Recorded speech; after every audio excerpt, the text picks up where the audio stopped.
السلام علیکم ورحمۃ اللہ وبرکاتہ۔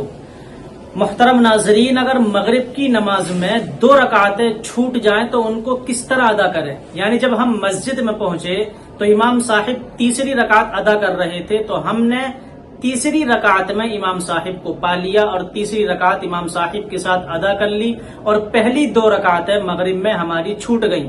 تو اب مغرب کی نماز میں اگر 2 رکعتیں چھوٹ جائیں تو ان چھوٹی ہوئی رکعتوں کو کس طرح ادا کرنا ہے؟ اس کا طریقہ یہ ہے کہ جب امام صاحب اپنی نماز مکمل کرنے کے لیے سلام پھیریں، جب وہ پہلے نمبر پر سیدھی طرف سلام پھیریں گے تو ہمیں کھڑے نہیں ہونا ہے۔ جب امام صاحب بائیں طرف کو سلام پھیرنا شروع کر دیں تو اب ہم اپنی چھوٹی ہوئی رکعتوں کو پورا کرنے کے لیے کھڑے ہو جائیں، اور کھڑے ہو کر سب سے پہلے سبحانک اللہم و بحمدک و تبارک اسمک و تعالی جدک و لا الہ غیرک، اس کو پڑھیں۔ اس کے بعد اعوذ باللہ من الشیطان الرجیم بسم اللہ الرحمن الرحیم پڑھیں۔ پھر اس کے بعد سورہ فاتحہ پڑھیں وللضالین تک۔ وللضالین کے بعد آہستہ سے آمین کہیں۔ پھر اس کے بعد بسم اللہ الرحمن الرحیم پڑھیں۔ پھر اس کے بعد جو سورت ہمیں یاد ہو اس سورت کو ہم پڑھ لیں۔ مثلا قل اعوذ برب الفلق، اس سورت کو ہم نے مکمل پڑھ لیا۔ اس کے بعد رکوع کریں گے، رکوع کے بعد 2 سجدے ہوں گے، 2 سجدوں کے بعد اب ہمیں بیٹھ جانا ہے، کیونکہ یہ ہماری دوسری رکعت ہے۔ 1 رکعت ہم نے امام صاحب کے ساتھ ادا کر لی ہے اور یہ دوسری رکعت ہم نے اب پڑھی ہے، اور مغرب میں 2 رکعت کے بعد قاعدہ کیا جاتا ہے۔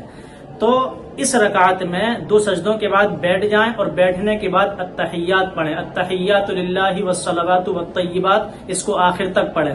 التحیات پڑھنے کے بعد پھر ہم کھڑے ہو جائیں۔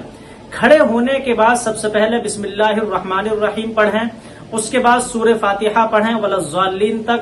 وللضالین کے بعد آہستہ سے آمین کہیں۔ پھر اس کے بعد بسم اللہ الرحمن الرحیم پڑھیں۔ پھر اس کے بعد جو سورت ہم کو یاد ہے، مثلا اس سے پہلی رکعت میں ہم نے قل اعوذ برب الفلق کو پڑھا تھا، اب اس رکعت میں ہم قل اعوذ برب الناس آخر تک پڑھ لیں۔ یعنی ان دونوں رکعتوں میں ہمیں سورہ فاتحہ کے بعد سورت کو ملانا ہے، کیونکہ ہم نے امام صاحب کے ساتھ تیسری رکعت پڑھی ہے۔ پہلے کی دونوں رکعتیں ہماری چھوٹ گئی ہیں، اور مغرب کی نماز میں پہلی کی جو 2 رکعتیں ہیں ان میں دونوں رکعتوں کے اندر سورہ فاتحہ کے بعد سورت کو ملانا پڑتا ہے، اس لیے ہم اس تیسری رکعت میں بھی سورت کو ملائیں گے سورہ فاتحہ کے بعد۔ پھر اس تیسری رکعت میں جب ہم نے سورہ فاتحہ کے بعد سورت کو ملا لیا، پھر اس کے بعد رکوع کریں، رکوع کے بعد 2 سجدے کریں، 2 سجدے کے بعد پھر ہم بیٹھ جائیں قاعدہ، اس کو کہیں گے قاعدہ اخیرہ، یعنی اب یہ ہماری تیسری رکعت ہے۔ اب اس قاعدہ اخیرہ میں التحیات پڑھیں، اس کے بعد درود شریف پڑھیں، درود شریف کے بعد پھر کوئی دعا پڑھیں، پھر اس کے بعد ہم اپنی نماز کو سلام پھیر کر مکمل کر لیں۔ تو یہ ہے مغرب کی نماز میں اگر 2 رکعتیں چھوٹ جائیں ان کو ادا کرنے کا طریقہ۔ اللہ رب العزت عمل کی توفیق عطا فرمائے۔